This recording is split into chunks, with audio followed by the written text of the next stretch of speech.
Welcome to RealSpeak English, where we dive into the art of asking for help without coming off as a bother.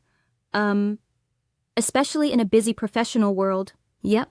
Absolutely. It's that moment when you're stuck and, a colleague is the expert, but you're worried, really worried about interrupting their flow.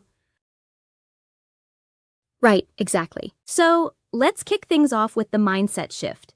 It's like realizing that asking for help isn't a sign of weakness at all. Instead, it's about respecting the team's expertise and understanding that getting help is a smart move.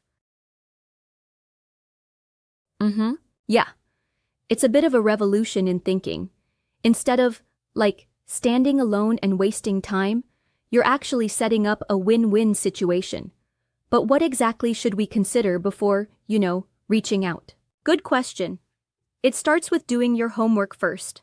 Seriously, before asking someone, check the shared drive, look up your manual, maybe even do a quick Google search. This simple step shows you're not just leaning on them without trying first. That makes sense. It's like, don't ask right off the bat. Try to, at least attempt to solve the issue yourself. Otherwise, you're wasting their valuable time. Exactly. Then comes the part about identifying the right person. It's, essential to ask someone who genuinely has the needed insight. Not just anyone off your desk, but the person whose expertise aligns with your specific challenge. Absolutely. Right, and I guess that helps in making the interaction more efficient overall. Tell me, how do you frame the actual question? That's the crux of it. Being specific. Instead of saying, I'm stuck, you say something like, hey, I'm working on the Q3 sales report, and I'm trying to get the chart to pull data from sheet 2, but I'm hitting an error despite checking the cell ranges. I love that. It's basically saying, I've already tried this. Please help me with this specific hurdle. It goes a long way in showing respect for your colleague's time. Exactly. And then, there's the timing and mode of asking. Imagine you're, poised with your idea, but also reading the room. Exactly. You want to pick a moment when your colleague isn't deep in work, like right after a call, or when they're casually stepping away for coffee. Right. I mean, you really don't want to be that person who barges in when someone's fully immersed and completely in the zone, Totally. And here's a neat trick. Start with a phrase that gives them the choice of timing. Say something like, when you have a spare moment, could I borrow your brain for 5 minutes? That way, you're not hitting them with urgency, and you're letting them control the timing. Yeah, that's smart. But, here's a thought. What about when a question is really simple, like a 2-minute fix?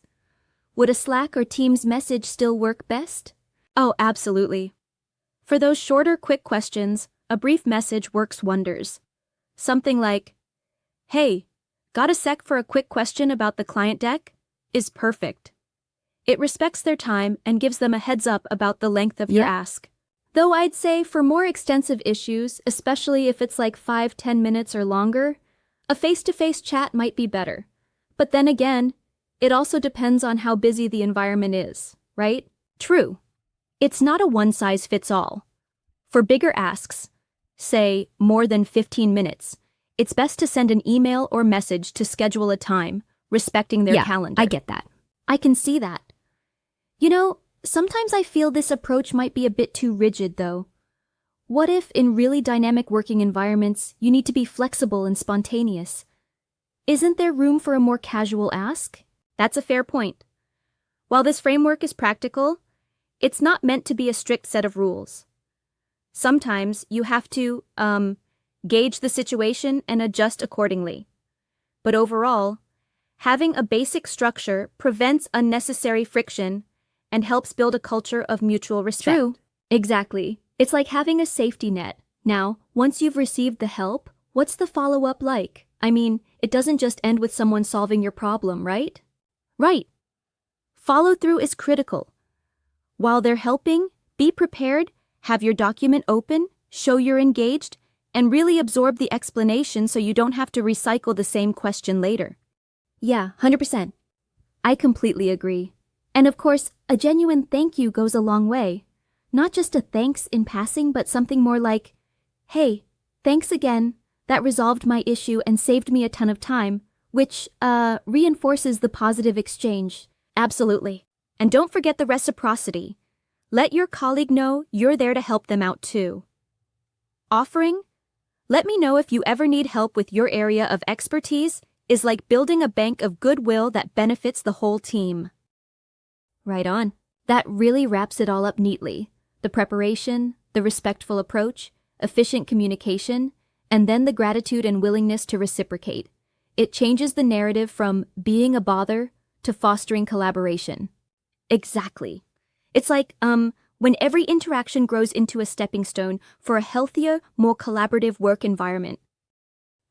So, summarizing, it's all about preparing your question, timing your approach correctly, choosing the right medium, and following up with sincere appreciation and a readiness to help in return. That way, asking for help becomes a strategic tool for professional growth.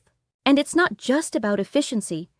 It's about building a supportive community where, each person feels valued and empowered. This art of asking is a key ingredient in that vibrant, collaborative culture. You know, it's funny how something as simple as asking for help can actually unlock so many benefits, not just solving one issue, but paving the way for trust and teamwork. I couldn't agree more. Absolutely. And remember, the next time you're facing a challenge and feel, that hesitation, just remember the framework. Do your homework, choose your moment, ask with clarity, and then express genuine gratitude with an offer to reciprocate. Right, that sums it up nicely. Well, I think that about wraps up our discussion on the art of asking for help. Thanks for these insightful pointers. They're really practical. Yeah, indeed. Thanks for joining the conversation. Until next time, keep those questions coming, and remember, a little help goes a long way. Absolutely. If you feel this video is useful, please like, share, and subscribe our YouTube channel, RealSpeak English. Thank you for watching and see you again.